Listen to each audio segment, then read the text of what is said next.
Okay, so before we actually start the lesson and show you the trends, because last night's video lesson was the periodic table. If you did not watch that last night, then make sure you watch it before the test. By the way, this is a very quick unit. There is no math involved in this unit, and the test is next Friday. So it's a very short unit. There's not a lot of, there's only so many ways I can present this, and you work with the material, blah. We're finishing the notes today, but the test will be next Friday. So it is a quick unit. So with that being said, before we talk about the trends are a lot easier to understand if you know what's going on. So instead of me showing you the trends and then explaining why it's a trend, I want you to understand what's going on with the periodic table. Okay? So as you're looking at the periodic table, okay, and as you're going across a group, so let's look at period 3, okay? And if you're watching this video lesson at home, you should have a periodic table for this. But let's look at period 3. So as I go from sodium all the way over to argon, okay, what am I adding each time I go from one element to the next, to the next, to the next? Protons and electrons. I'm adding one proton, one electron. So sodium has one less than magnesium. Magnesium has one less of each than aluminum. So as I'm going across, I'm adding protons and electrons. They are in the same energy level, are they not? Right? Energy level 3. They're staying in the same energy level. So I'm not adding energy levels. I'm adding these protons to the nucleus, right? And where am I adding the electrons? To the electron cloud, specifically to the orbitals, okay, in the same energy level, okay? So as I'm adding these protons to the nucleus, do the protons in the nucleus act individually or collectively? Collectively. It's small and densely packed, right? So the protons are acting collectively, okay? So as I go across from sodium, which has 11, all the way over to argon, which has 18 protons, what is effectively happening to my nucleus? It's getting bigger, or it's getting heavier. It's getting heavier, but that's not what else is it getting? More positive. It's getting more positive because now I've got 11 versus 18 as I go across. So it's getting more positive. We call that effective nuclear charge. Effectively, it's getting stronger, okay, more positive, okay? So my electrons that I'm putting in the orbitals, okay, I stick one in. According to Pauli exclusion, they can't have the same spin, so they're not traveling around 2 by 2. They're traveling around, in the orbital. Are the electrons, like one electron, is it acting individually or collectively with all the other electrons? Individually, right? It's happening because it's spinning around, excuse me, it's spinning around by itself, right? So it's spinning around, the other ones are spinning around, but they're not spinning around together. They're all, whatever. That's a technical term.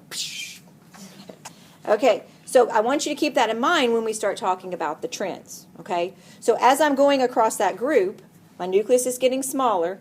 Not smaller, stronger. My nucleus is getting stronger. I'm adding electrons. What do you think that nucleus is able to do to those electrons? This is getting stronger. Move them in closer, okay? Okay? It's like a tug of war, okay? So Michael, you're going to be our electron, spinning around by yourself, okay? And Zoe is going to be sodium, okay? And then across, all the way down here, was there 7 of us? 1, 2, 3, 4, 5, 6, 7. Perfect. You're francium, okay? So we're playing tug of war. You and Zoe are tugging war there.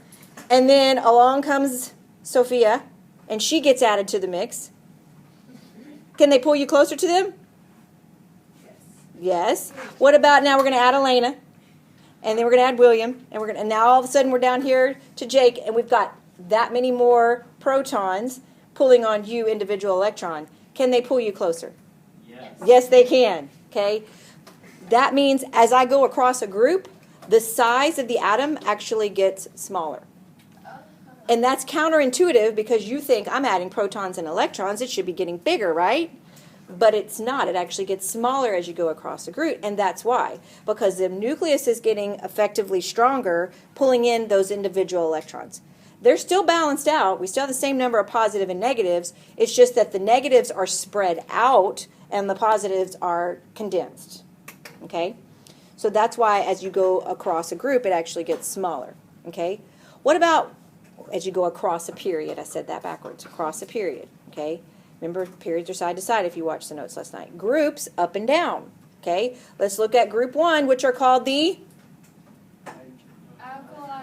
Alkali metal. Somebody watch the video. Okay. So as I go, is hydrogen an alkali metal? No. No. Okay. First of all, it's a gas. Okay. That's one good clue. Right there. It's a gas. So look at lithium, then sodium, potassium, rubidium, etc. down the alkali metals. Okay. So they all have the same outer configuration, right? S1. Okay. And yes, they have more electrons, and yes, they have more protons, but what else do they have extra as I go from lithium to sodium to potassium to rubidium? Energy levels. So if I'm adding energy levels, what would you expect the atom to do? Get larger or smaller? Larger. I'm adding layers, if you will. Okay. For instance, now I'm the nucleus up here. Okay. The first row is period 2. Second row is period 3. Last row is period 4. My classroom's getting bigger as I'm adding energy levels. So that makes sense, right? So the one down a group makes sense. Kids don't have a problem with that. The ones they have a problem with is it's counterintuitive that it gets smaller as it goes across because I'm adding stuff to it. But you have to think about where you're adding it. Yes, say that again. Did you answer your own question? That's awesome. Okay. So now that we've talked about that, there's names for that, okay? It's going to come up in the notes. Because I already talked about it, I'm going to flip through it pretty quick because to me it's easier to discuss this and read off a definition because you're thinking this way. It's one of my favorite units because it's so cool the way it all works, okay? All right, so when we're going down the group, it's called shielding, okay? Because each layer or each energy level helps shield the electron from the nucleus, okay? For instance, if I'm the nucleus, okay, and people are not doing what they're supposed to be doing in here, who am I most likely to see and catch? People in the front row. They're close to me, right? So I would see Matthew's not doing what he's supposed to. He actually is, but he's listening. But I could catch him quicker and easier because he's not shielded. There's nothing between me and him, okay? What about Eli back there in the back? Could he get away with it more likely? Yes, because he's shielded by Matthew and by Dawson, and so I can't see him as well. So I don't have as much of effect on him. So that's called shielding. Okay, each energy level shields. Okay, let's go back to group 1. Lithium has 3 electrons. Francium has 87.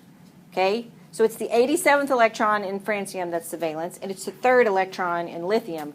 Which one is going to be easier to take away? Francium. It's way out there. It's got 87 electrons between the nucleus and it. So that's one way to look at that. So that's called shielding when you go down a group.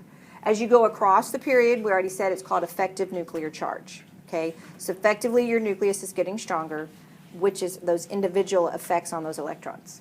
Okay? So now that we know that, let's talk about the trends. Yes, ma'am? What does that have to do with the reactivity, or does not? Oh, it will have a lot to do with that. Okay. Mm-hmm. Yeah, we're getting to it. Yeah, so all of this is building. So we're putting the pieces of we're learning the pieces of the puzzle, and we're going to start putting that puzzle together. In bonding, a lot of what we've learned this unit and last unit comes together because they bond based on what they can do with their electrons, okay? Because they're either going to lose, gain, or share those electrons, and we can see that by its electron configuration, okay? So we're building and we're building. Yeah. Kind of like math, it's a foundational course. You got to remember what you learned last time, which makes it harder than, say, biology. Because biology, you could learn it for the test and forget it. You can't really do that in here. Okay. No offense to biology. I like biology. It's just different. I don't want anybody to get offended. Okay. Here are the 6 trends that we're going to be talking about. Atomic size, ionization energy, ion size, electronegativity, electron affinity, and metallic versus non-metallic character. Okay. So those are the 6 things we're going to talk about. So let's talk about first. We already talked about period, effective nuclear charge, down, shielding. I'm reiterating because that's important to know. And honestly, if you know what's going on, you can figure out the trends from there. You don't have to memorize the trends, okay? And you can never use the trends as a justification. You can't say, oh, because the trend says this, okay? Because that caught some of y'all on the test by saying, why does it feel the way it does? And you say, oh, because of Aufbau principle. That's not telling me why. So you didn't get credit for that.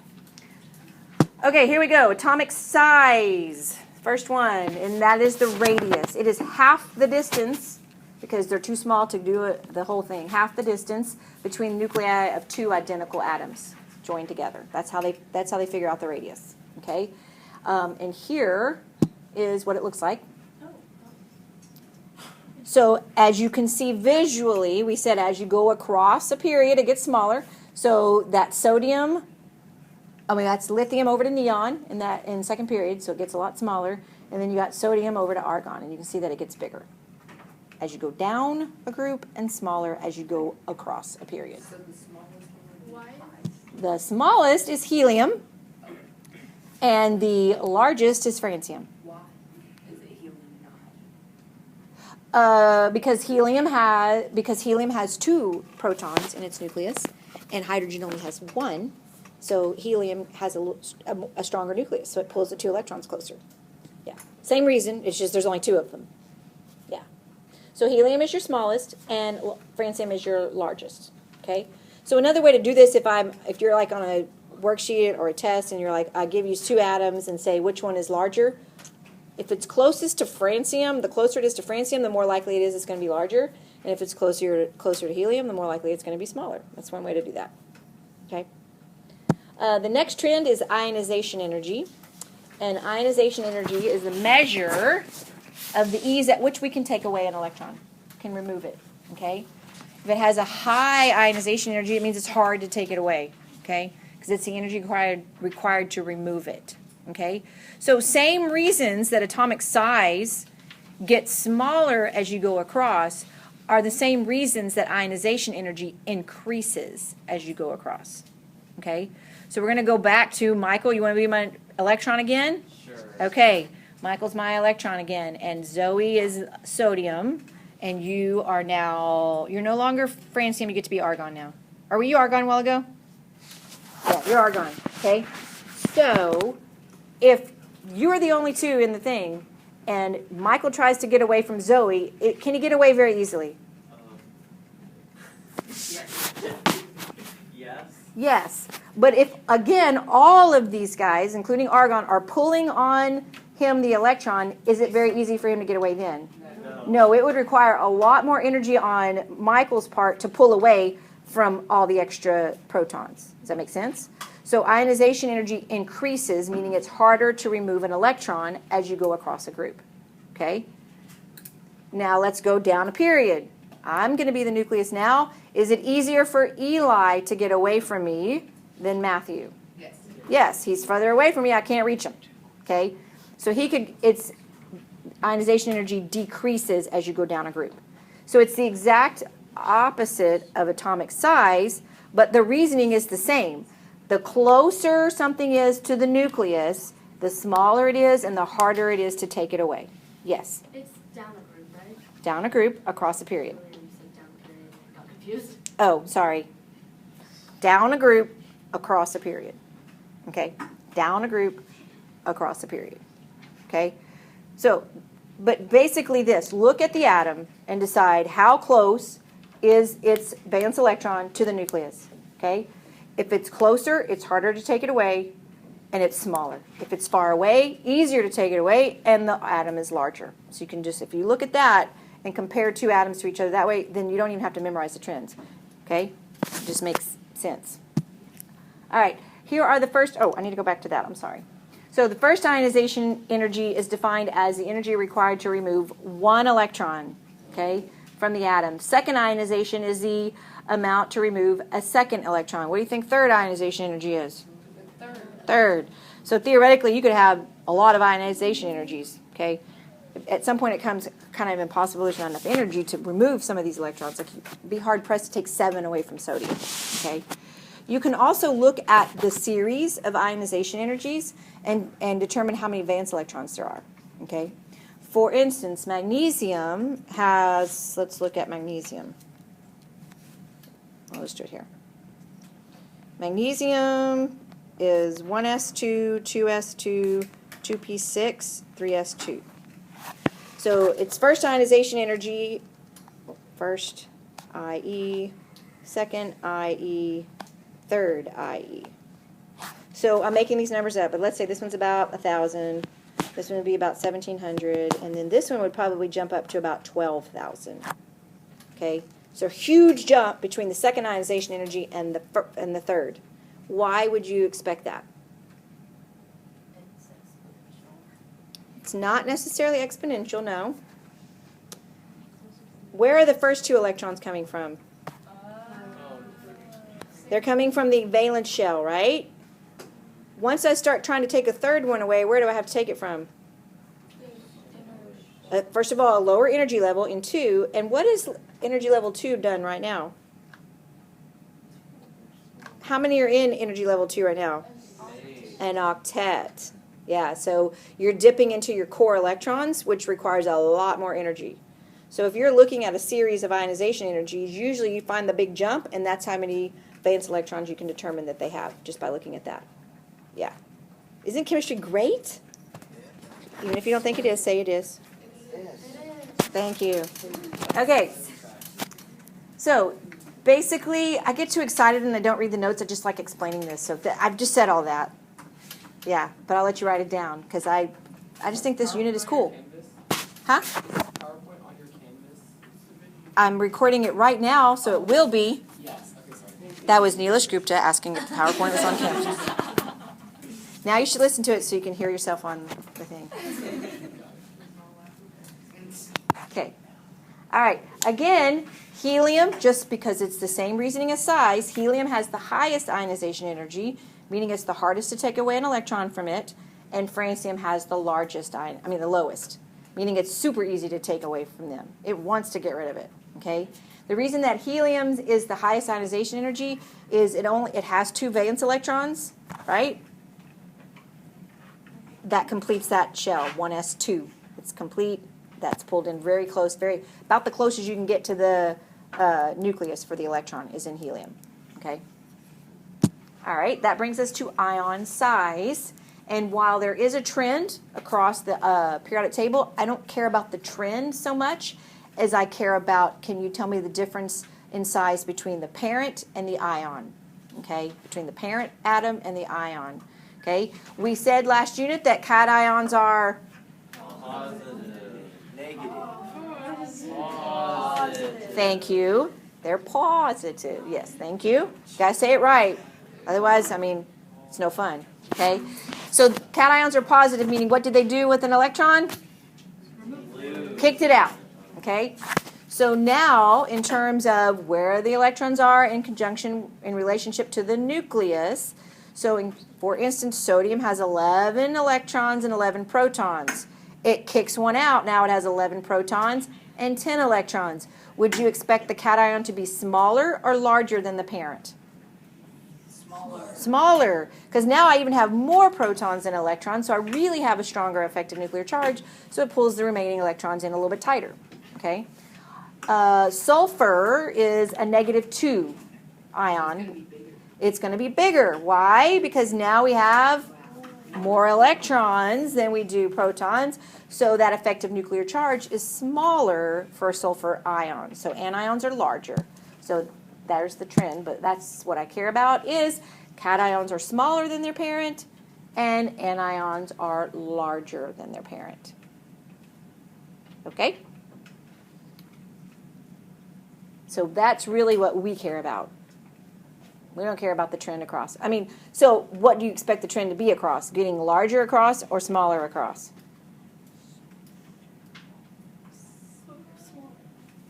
Nope, gets larger. I missed the picture. There was a picture somewhere.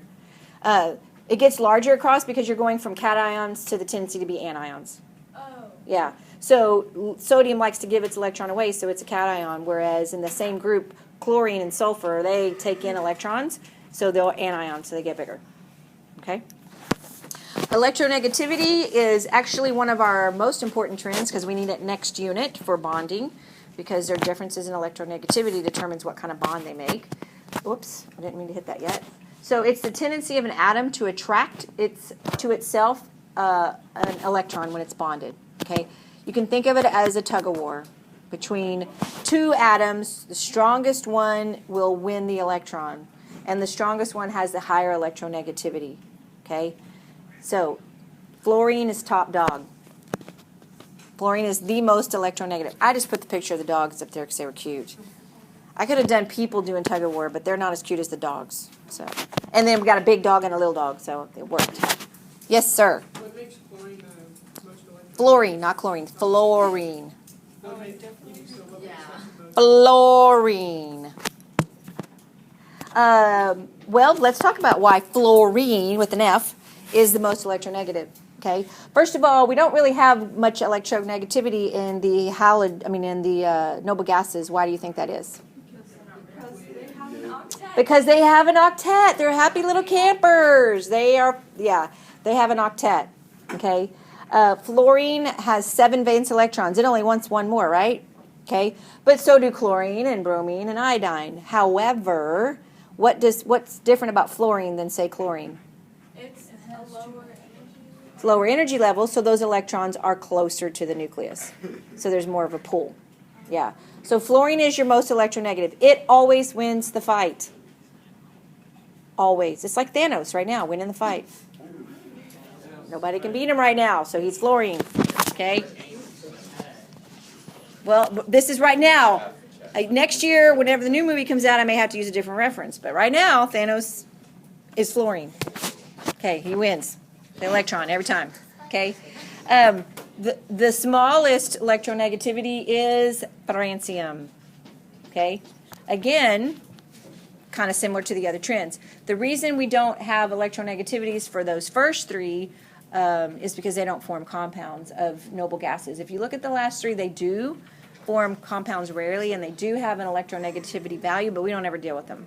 And that's above our pay grade. That's AP Chem. We talk about some compounds with noble gases, but we don't do that in here.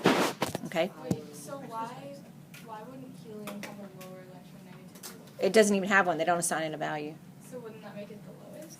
We don't care about the lowest. We care about the highest because we want to know who gets the electron. But you said Helium won't get the electron. It's a non-player. Oh, It's like Hawkeye in the last Infinity Wars. He wasn't there. Where was he? We don't know. He was a non-player. Okay? Have you not seen Infinity Wars? Oh, well then these analogies mean nothing to you. you're like, Yeah, these analogies. Yeah. If you haven't seen it by now, spoiler alerts don't count. Yeah. Yeah, exactly. Exactly. Okay. So we're talking about the tendency to attract an electron. The highest one is what we care about. If it's a low electronegativity, it's not going to attract an electron. Okay. And when we're talking about differences in electronegativity, when we get to bonding, we'll be talking about sharing of the bonds. And really, in this case, metals don't ever share. Metals only give away their electrons. But that's next unit, so we'll worry about that later. All right. Here we go. Electronegativity increases across a period and decreases going down a group. Fluorine is actually assigned a value of 4. It was a random, like they decided to assign it a value of 4, and everything else is relative to fluorine. Anybody in here have Pauling for their scientist? He was the one that came up with that electronegativity scale. I don't remember. Someone had him. I know his tombstone's out there, but I don't know who had him. Okay. Next one is electron affinity, not to be confused with infinity. Okay. If you have an affinity for something, what does that mean?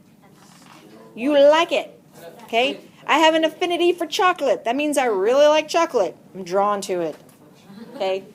So same thing. Electron affinity means the ability to add an electron to it. Okay. So they want it.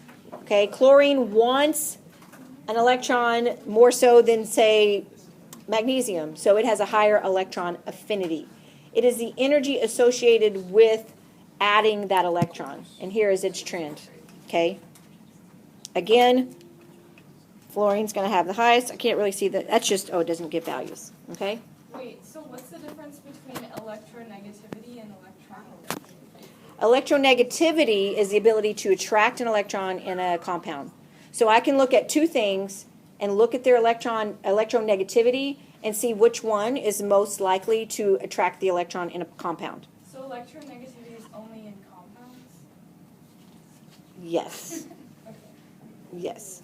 And the electron affinity is the energy associated with adding that electron to that atom. It's the actual adding of it. Compound or just like in general? Yes, and both. Oh. Yeah. Here's the trend. Okay. As you go down a group, it gets harder to add an electron because it's further away, less pull, and as you go across, it gets easier. Highest electron affinity is fluorine. The lowest is francium. Same reasons as all the other trends. Has to do with where are the electrons in relationship to the nucleus. Far away, doesn't want an electron. It's big. It wants to get rid of what it's got. Okay? And then metallic versus non-metallic character. Okay? If you watched the flipped lesson, you saw that most of the periodic table are metals. Okay? But as you go across the periodic table towards the right side, you become less metallic and you go into your non-metals. And then you got that little bitty section in the middle, not even in the middle, at the beginning of the P block, that are metalloids, which is where that transition really takes place. Okay? Your most reactive metals are which group? Alkali metals. Alkali metals. Your most reactive non-metals, The 17. the 17 halogens, right? So it makes sense as you're going from most reactive metals to over to the other side of most reactive non-metals that your metallic character decreases as you go across, right? That makes sense. Because you're going to eventually turn into a non-metal. And you have this in your notes. I have all the trends listed on your thing to help you out there. All right, so let's put all this together and practice answering some of these. Which element would have, of these three, which element would have the largest atomic size?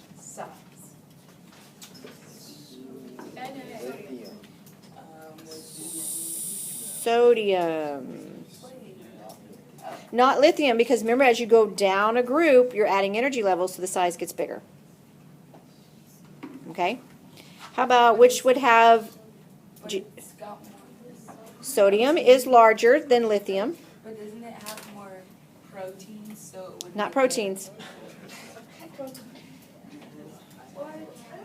protons. She was like looking at you like, what are you talking about? Doesn't it have more protons? So it pulls in the electrons. Ah, but it has an extra energy level. Oh. That's Okay, like the so- difference between not William, Paul in energy level 2 and you're in energy level 3. You're further away, so we're bigger. Oh, As you but add like energy it was- level, yeah, as you go down a group, the size gets larger. Okay? How about which would have the lowest ionization energy? Selenium is correct. Okay? Because further away, easier to take away. Further away, easier to take away. So it'd have a lower ionization energy. Which one would have the greater, oh, no, it says lowest. Which one is the lowest electronegativity? Yeah, silicon. Okay, one more. Okay, which has the largest size? The sodium ion or the sodium atom? No, atom. You had a 50% chance. So what? First of all, where is sodium? And how many valence electrons does it have? How many valence electrons? 1. So is that sodium going to give up 1 or take in 7? Give up 1. It's going to give away 1. So it's a positive. So now it has more protons than electrons, so it pulls them in further. So the ion is smaller than the atom. Okay? Sulfur is in group 16. It's S2P4, so how many valence electrons does it have? 6. So for sulfur, is it easier for sulfur to give away 6 or take in 2 to get to 8? Take in 2. 2. So it likes to form a negative 2. So now it has more electrons than it should. So which is going to be larger, the ion or the atom? The ion. The ion. There you go. Which element would have the highest ionization energy? Highest. Oxygen. Oxygen. And it's right next to fluorine, which has a really high one too, right? Yep. Yeah. Oxygen's atoms or electrons are closer to the nucleus. It would be harder to take them away. Okay. Which element has the highest electronegativity? You shouldn't even have to think about it. Fluorine. Fluorine is the most electronegative element. All right. Oh, that's all.